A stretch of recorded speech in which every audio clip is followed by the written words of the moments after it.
attributes ID name, add those in a generic list and get all the objects back from the list. So this is very simple. You don't have to write a generic collection. You have to only use the generic list available. Okay.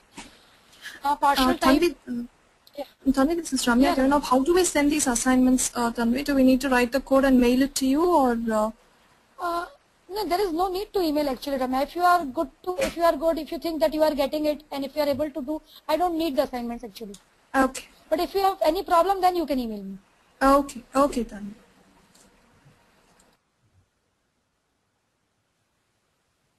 Okay. Partial types. Anyone has any idea what partial type is?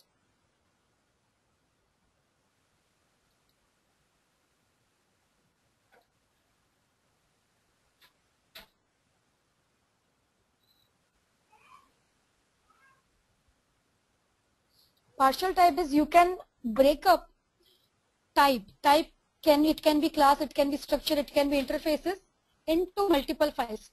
So let's say in your application you have file 1.cs. You are writing class A and M1. Then again in the file 2.cs, same application, again in the same application, again class A and method M2. So partial types, it is that this class is not completed here and you have reopened it in another file. So from the point of compiler, it is like class A and you have method M1 and M2. Okay. So that's all is the partial type. There is no difference in the behavior, everything same, only thing is syntax, you are breaking up your type into multiple files. Okay. So if you write M1 here, again M1 there, you will get an error, syntactical error, that you cannot redefine method M1 because it is already defined, because it is treating class A as the same class. Okay, defining a class across multiple files, class or basically type, which can be structure interfaces also. So compiler, what it will do, it will merge the code from the various files ultimately into the single compiled class. Okay, so it will be a compile time error to clear two elements of the same class first in different, even it is in the different file. Okay, so you have a customer class where you have declared only fields. Then again in another file you have same class customer. Okay, another important thing, you have to use this partial keyword. Then only it will become a partial class. Then again in another file you have again class customer with the partial keyword and you have methods. So ultimately compiler will have a customer class, all these fields and all these methods, a single class. Okay, any questions here?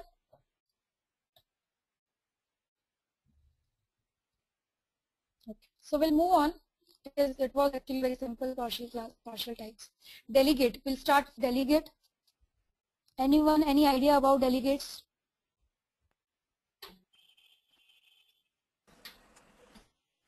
It is a pointer to a method. Pointed to a method, very good. Anyone else or anything else? We have to use the keyword delegate. Just to trigger the event in the runtime. Event in the runtime, okay. That's a good point.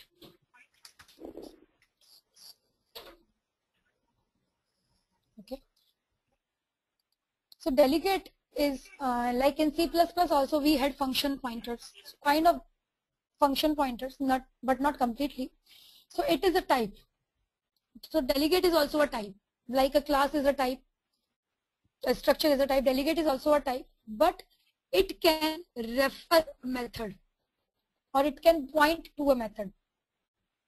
So when you create object of delegate, can you create the object of delegate? Yes, of course, because it's a type. Ultimately, underneath we use the delegate keyword, but underneath it's a class which is being inherited from system.multicast namespace, multicast class. So delegate itself is a class. So we can create the object of delegate. When we create the object of delegate, that object can hold references to methods, method or methods.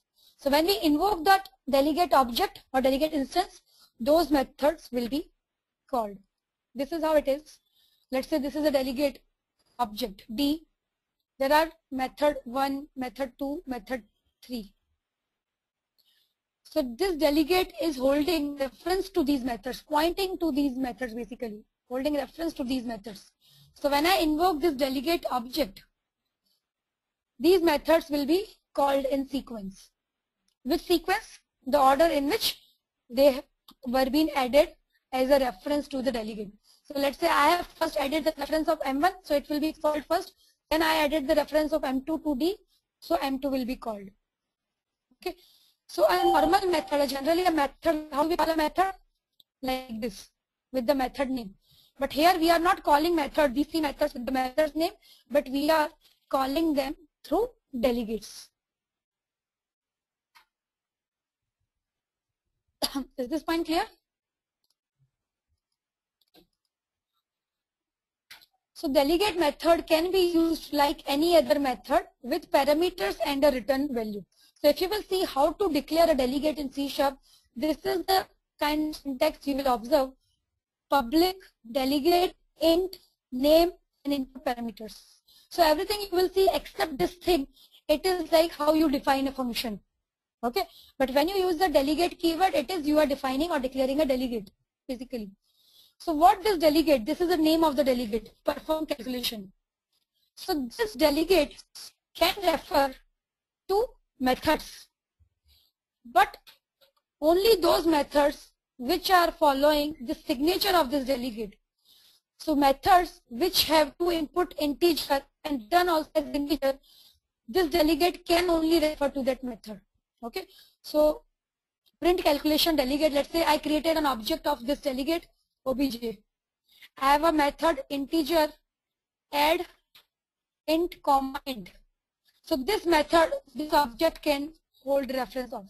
Okay, if I have another method, let's say void print, this cannot be, this object cannot hold the reference of this method because this is not following the signature of the delegate this object belongs to. Okay, is this point clear?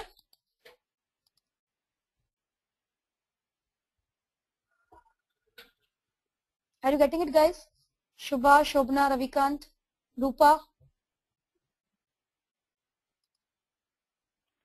Yeah, I'm getting, but can you tell with some that example? Yeah, we'll do the example. Definitely we'll do the example. Okay, so delegate is allowing the method to be passed as a parameter. So far we are writing methods, we are passing parameters. Okay, like integer I, float I, like this. But with the usage of delegate, you will see that in the parenthesis, we will pass methods. We will see how. Delegates can be chained together. For example, multiple methods can be called on a single delegate invocation, which is actually event. So delegate is actually introduced in C# to support event handling. Okay, we'll discuss what event handling is. First, we will be sure about what delegate is, then we'll discuss what event handling is. So as I gave you the example, D is holding reference to M1, M2, M3. So when I invoke D, it is calling all three methods. Okay, so this is basically on a single event, multiple methods or handlers are being called. Okay, this thing is we call the multicast delegate also. Now where we can specify delegate as it is a class, we can directly specify them in a namespace, or we can specify them within another class, because nested class is also possible. And as I said, delegate itself is a class. In each case, ultimately, we are adding a class which is inheriting from system.multicast delegate. This is what delegate is, a class which inherits from this class. Each delegate is limited to referencing methods of a particular kind. What particular kind? The signature of the delegate. The type is indicated by the delegate declaration. So signature is when we declare the delegate, that time we declare the signature also, that this will be the input and this will be the output or return. So the methods which is following the signature can be referred by the delegate. Not all the methods. Okay. Now here I'm declaring a delegate print. Okay, this is a delegate. Okay, now I have a real method here. You can see a method. The name is real method. The method name is real method. Now, can this delegate, can it point to this method?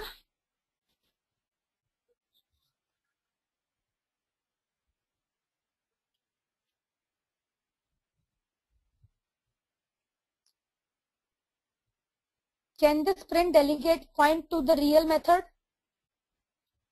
Yes, okay, it can point because the same signature. In the delegate, nothing is there. Sorry, in the delegate, it is void and string. It is void and string. Okay, so it can point to this real method. Now, how it refer? I mean, point means it can refer to this real method. Now, how to write the code so that this delegate object will point to this real method? So, the same way how we create the object of a class, the same way we can create object of delegate. So, print delegate name, object name. Okay, the same way new delegate name. Okay, because ultimately it's a class. And then you can see here what we are passing is the name of the method. Okay, so in the delegate we are passing the name of the method. So now this delegate variable, which is the object, is pointing to real method.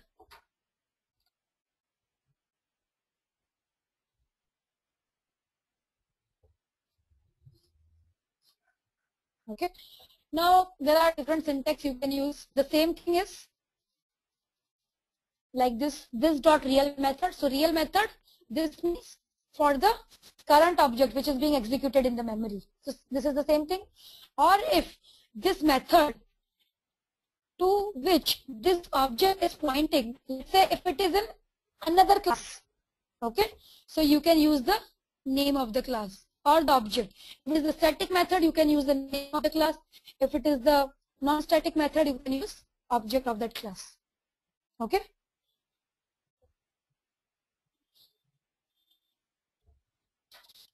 So I'll do one example and we'll see if it becomes more clear. Okay, another thing, multicast delegate. Multicast delegate is one delegate is pointing to multiple methods. So let's say print s. This is the delegate object s. This is null. So initially it is there, but it is not pointing to any method. Then we added real method. So it is pointing to real method. Then we again added other real method. These are methods. So it is pointing to this method also. So when we invoke this, first real method will be executed, then other real method will be executed when we invoke the delegate.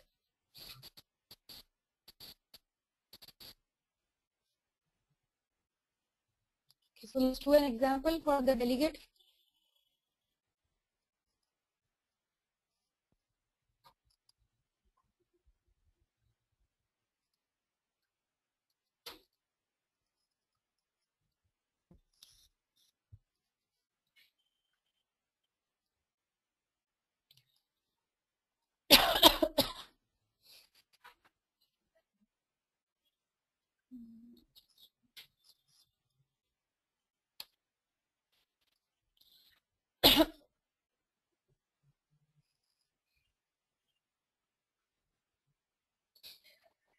So we have declared a delegate. Now you can see we can declare a delegate outside the class or directly because it's another class as we are declaring. So delegate int delegate to method. This is the name of the delegate. Okay. So this is the signature of the delegate, int return and two input parameters of int type. Then I have a class math. In the math you can see I have static functions, add, multiply, divide. Okay. And all three functions are following the signature of this delegate. So can this delegate object point to all of these methods, add, multiply, divide? Can it point to them? Yes. Yes, because they are having the same signature. Now how we are pointing it to them? First I have created one object. This is a single cast delegate, not multicast. One delegate object is pointing to only one method. So this is one delegate object, A delegate, which is pointing to add. M delegate, which is pointing to multiply. D delegate, which is pointing to divide. Now this math we are using because these methods are in different class, which is class meth, and those are the static methods, so we are using the class name. Okay. Now this is reference has been said. A delegate point to add, M delegate point to multiply, and D delegate point to divide. Now reference has been said. Now when we invoke a delegate, how we can invoke? Object parameters. Okay, so two input parameters of delegate. So when we invoke this, it will actually call this method. When I invoke M delegate, it will call multiply method. When I invoke D delegate, it will call divide method. Okay, so on the invocation of delegates, we are calling the methods. They are pointing or referring to a method. Okay, is this clear example? Is this example clear, guys?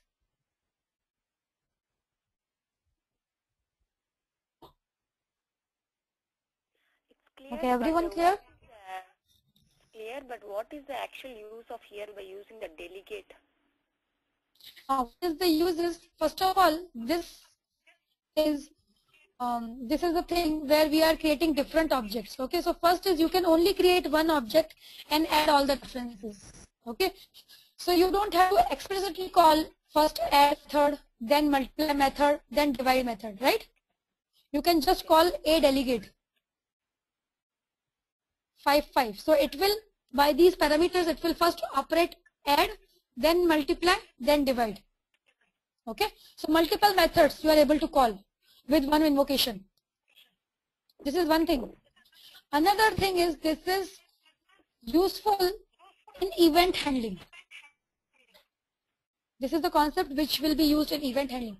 What event handling is, what an event is, like when I am pressing the key. Okay, so that is an event. When I am moving the mouse, that is the event. When I am clicking the mouse, that is an event. So event handling is if some event occurs, then handle it in means in the program handling means execute some code when some event occurs. So let's say on mouse click, execute some code. Okay, so generally method, a normal method, how do you call a normal method? It's the method name, because you know when to call them in a program. But in case of event handling, you don't know when to call a method. There is a method which you want to execute, but you cannot call it with the name, but you want to call it when some event occurs, right? So what you can do is you can just use a delegate which will point to the refer, and when some event occurs, that time you will invoke the delegate. Okay, so it will automatically call the handler. Are you getting it? Yes. Okay, so this event handling will go in detail after this delegate. We'll do this event handling in detail. So ultimately, this was introduced for this concept of event handling. This is just in short how you can use the delegate. First define it. Define the delegate with the delegate keyword. The method or a instance method, static method, whatever you want. Write a method to which this delegate object will point to. Create a delegate object. Pass the method as the reference and invoke the delegate object. Okay, so these are the 4 steps for the usage of delegate. Now again there is one more assignment for delegate. The delegate which we used here in example is single cast, right? Every delegate is pointing to single method. Now convert the same example to multicast basically. So you don't have to create these two, but your a delegate is this only one object should point to all 3 methods. Okay, and there will be only one invocation of delegate, and it should call all 3 methods. Okay, so you will have to add the reference of multiply and divide also here.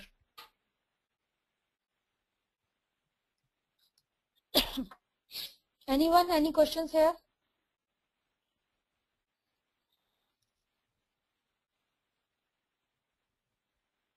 Shobana, You are getting it? Can you come again for this multicast? Multicast delegate is, yeah. See, here is a delegate. In the example what I demonstrated, we had a delegate pointing to add method. We had m delegate pointing to multiply method, right? So three different objects are there, three delegate objects, D pointing to divide.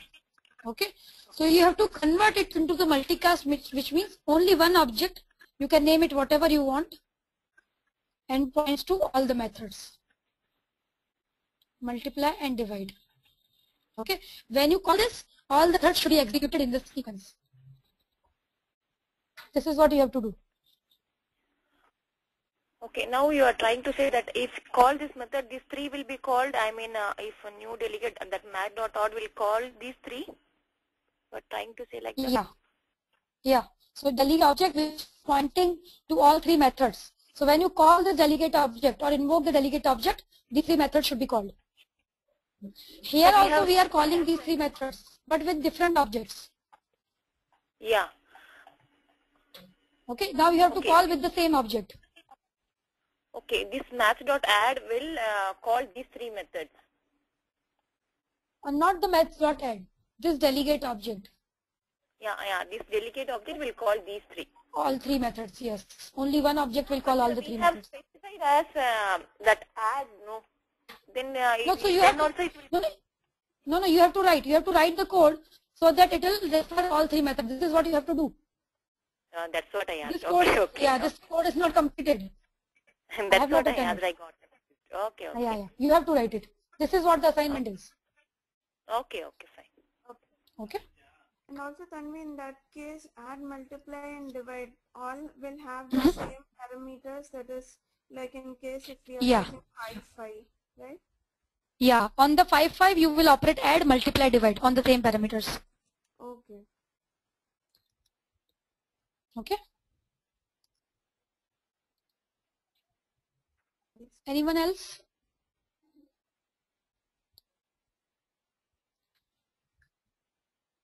Okay, so shall I move on?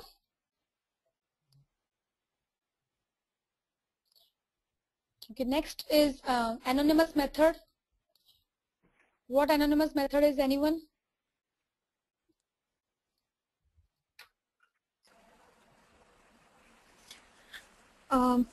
Anonymous methods, like basically when we have a very small method, say a method contains a single line of execution, I mean, or a code, it is very small basically, then we give it in the, when we create the delegate itself, we give it inside. So we just remove the method and we give the contents inside the delegate itself. So that is anonymous method. Okay. And what is the use of writing anonymous method?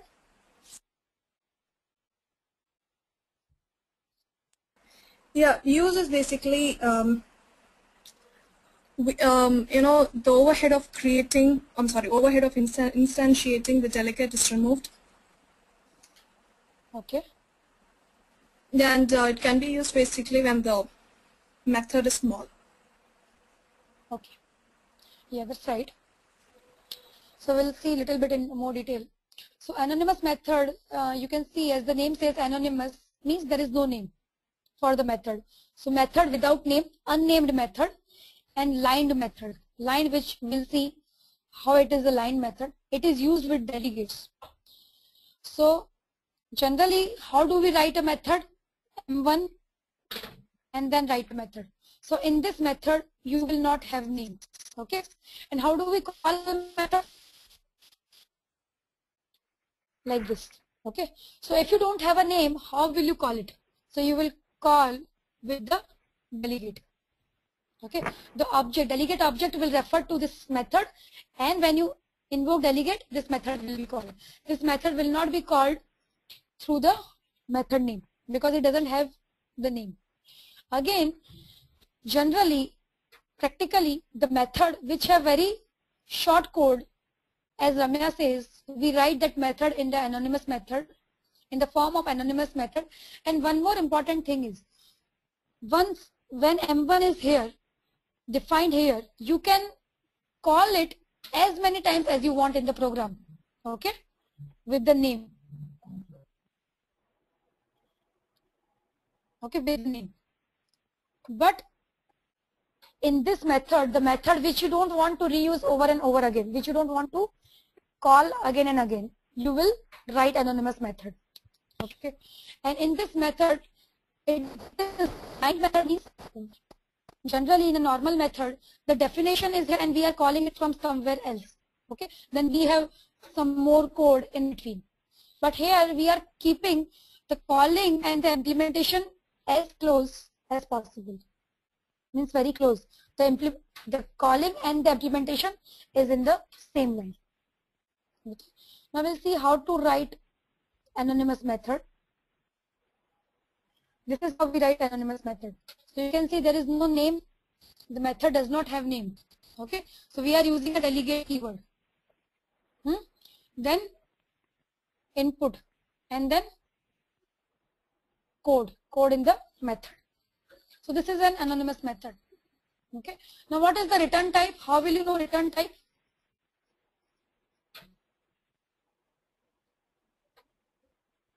What will be the return type of this method? We did not specify the return type.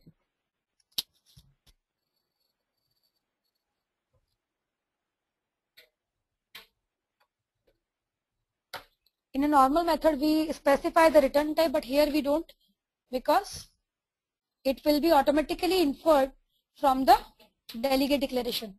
So ultimately, this anonymous method will be pointed by some delegate, then only we can call it. So with that delegate specification, the return type will be inferred, or compiler will understand from the definition of delegate. Oh, sorry, declaration of the delegate. Now I'm writing this code. Now you can see I have a delegate with void return type. Name of the delegate is delegate test and string as input argument. Okay. Now see this thing, this line of code. What is this? From here to here. This is anonymous method. Okay. Now this anonymous method is pointed by this delegate object. Okay. So what will be the output return type of this delegate? So the output of the method, compiler will automatically understand that it is going to be void, because this delegate is pointing to this method, and as if it can point to the method, that means it has the same signature of the delegate. Otherwise this is not possible to point from this delegate. Okay. So now you can see the method definition is close to the method calling. Okay. Again, this is another method. The same object is pointing another anonymous method. Okay. The method is different, but still the signature is same as delegate. Now when these methods will be called? When I invoke the delegate object. So here, when I invoke the delegate object, this will be passed here in place of name and the code will be executed. Then the same parameter will be passed here in place of address and same code will be executed. So these are anonymous methods.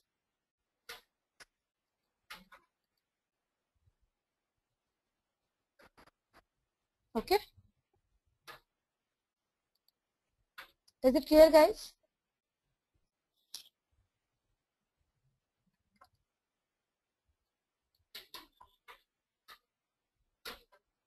Okay. Anyone, any doubt?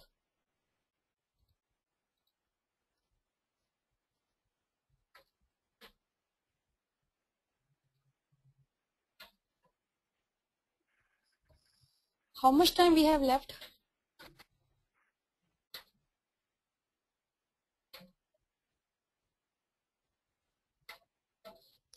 Next is 15 minutes. Yeah. Next is event and event handler. I don't know how much time it will take. Okay. Please do some basics of event handling, and then the exam we can see tomorrow. Okay. Anyone, what is an event and what is event handler?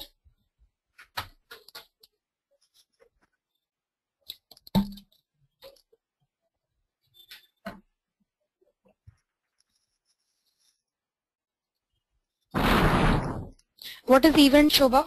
Shubha, sorry.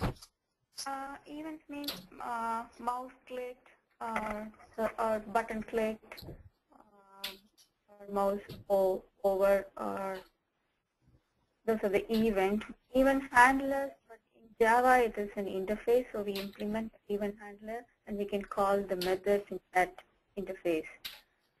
Like on click what happened or Okay. get the data from the text box or if the button click what will happen. Okay. Anyone else? What event is? What event handler this? Event is a method, but event handler will decide which method need to be called in the runtime. Okay. Okay. Ramya?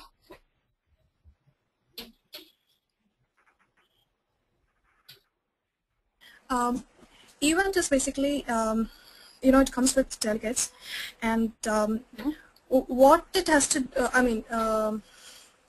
I'd say like when something is triggered, that is called as an event, and what has to be done during that event is managed by the handler. Right. So basically, we have two things: event, trigger. So what some action is getting triggered? Click, key press, key down, key up. Okay, left click, right click. So these are events or button click. So events is some action is being invoked. Okay, so one is in C#, one will be event raiser class. Okay, another thing is when I click on a button, let's say Shubha says on a button, click, gets a text from the text box. So getting text from text box is code to be executed on this event. Okay, so this is this thing, button click event. This event will be in event raiser class. Event raiser class will raise an event. Okay, and what will happen on that event will be within the event handler class. Okay, so there will be some method M1 or any method in which you will fetch the data from the text box, or you will write the code which needs to be executed when someone clicked on the button. Okay, so button click event will be raised from event raiser class and it will be handled here in the event handler class. Event handler class. Okay, so again concept of delegate comes, right? So we cannot call this event handler explicitly with the name because we don't know when this event will be invoked.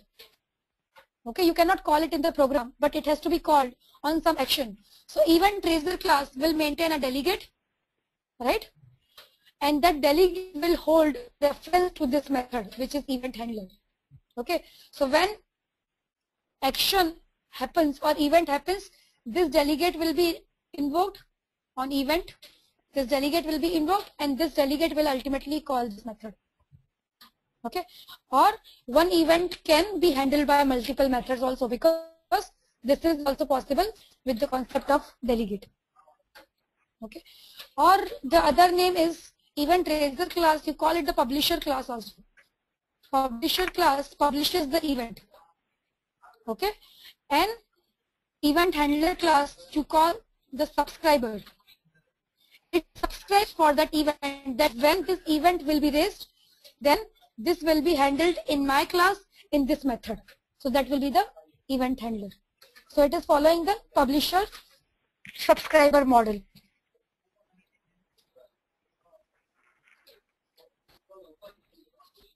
So event handler is a special method. Ultimately it's a method, but it's special method which will be invoked when some event is raised. So that method invocation is termed as an event, and running of that method is event handling.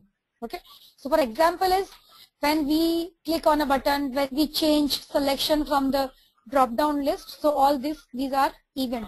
Button click event, selection changed event, and on these users event, the code, some code is being executed from the handler class.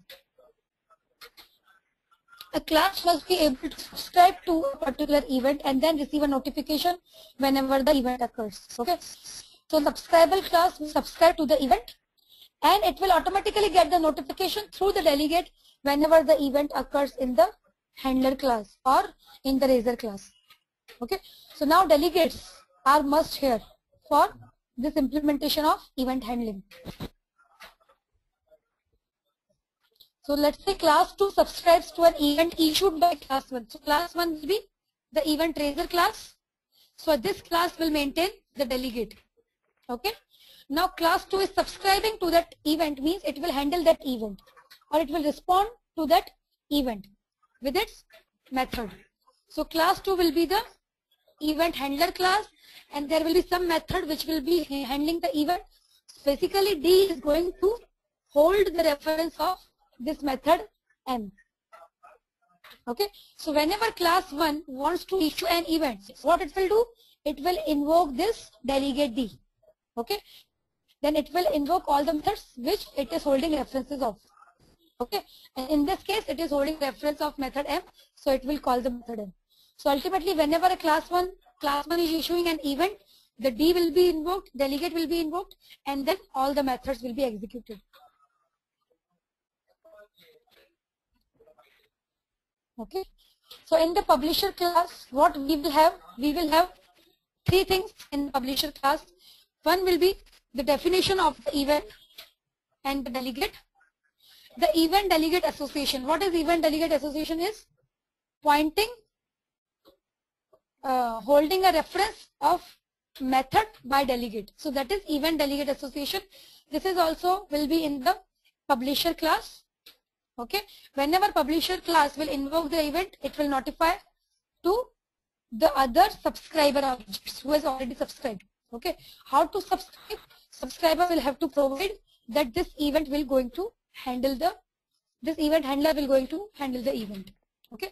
So the subscriber class object will accept the event and will be handled in the event handler. This is what is happening.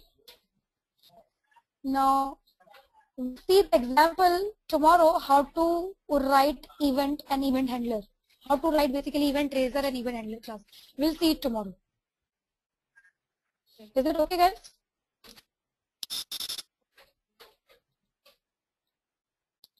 So tomorrow we'll try to finish C# and then we'll start with ASP.NET. Okay. Very few topics are left in C# 3.0 and sorry 2.0 and C# 3.0, 4.0 will do with the ASP.NET itself with the link technology.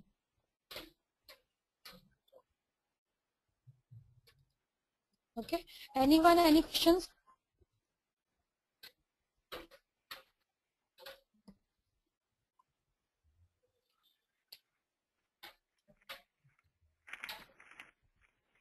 Shall we close it off for today?